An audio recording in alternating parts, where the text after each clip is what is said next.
حاکم رحمه الله یو حدیث مبارک ذکر کړی او عطاء ابن يسار رحمه الله هغه فرمایي سمعت ابن عباس رضی الله عنهما ما د عبد الله ابن عباس رضی الله عنهما نه د حدیث مبارک اوریدلی و چې هغه داسې یو ځل وفرمایل کان فی عهد رسول الله د رسول الله مبارک په زمانه کې یو سړی و د هغه سر زخمی شو سر باندې زخم ولګېد او بیا عجیب خبره دا ورته وشو چې احتلام ورته وشو غسل پې واجب شو نو یو کس نه تپوس وکړو چې غسل را باندې واجب دی او سر مې ډېر سخت زخمي دی څه وکړم لمونځونه هم نشم پرېښودی هغه ورته وایي خامخا به لامبې غسل به کې فاغتسل فمات هغه غسل وکړه هغه غسل په وجه باندې څه بیماري پکې راغله او بیا وفات شو نو رسول الله صلی الله علیه وسلم ته دا کیسه چا وکړه و یا رسول الله په فلان ځای کې دغه رنګې کار وشو نو رسول الله مبارک ورته وفرمایل قاتلهم الله دا ملګری ستاسو یې قتل که الله دې دوی قتل کړي چې بغیر د علم نه فتوا ورکړه علم ورسره نه و فتوا یې ورکړه نو چې کوم دی کې علم ختم شي نو هلته بیا جهالت راځي بیا به فتوی دغه رنګ راځي دا خو بهترین د قرن والا خبره ده د دې د قرن به بیا څه مسله وي د دې وجې نه رسول الله مبارک فرمایي چې دوه نعمتونه د الله پاک دي ډېر بهترین نعمتونه دي خو ډېر زیات خلک هغې کې دوکه شوي دي مغبون فیهما کثیر من الناس ډېر زیات خلک د دو نعمتونو کې دوکه شوي فایده یې وانه خسته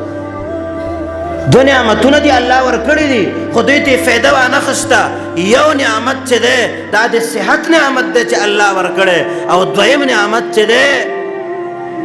دا د فراغ چې یو سړی فارغ وي ټیم در سره دی صحتمند دی او الله وخت او زمانه او ټیم درکړی فارغ یې مخکې د دی نه چې بیمار شي مخکې د دی نه چې دومره مشغول چې بیا ټیم در سره نه وي اوس د دې وخت نه فایده واخله رسول الله مبارک فرمایي کثیر من الناس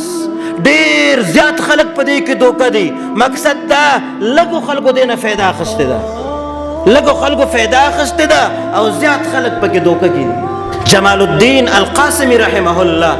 هغه یو ځل بغداد کې راووته او په لاره روانو ګرځېده ویې کتل څه نوجوانان ناستو ننم ناستو بیا هم ناستو څو ورځې هلته وکتل مازدیګر نه پس به هغې څه لوبه لګولې وه روزانه به ناستو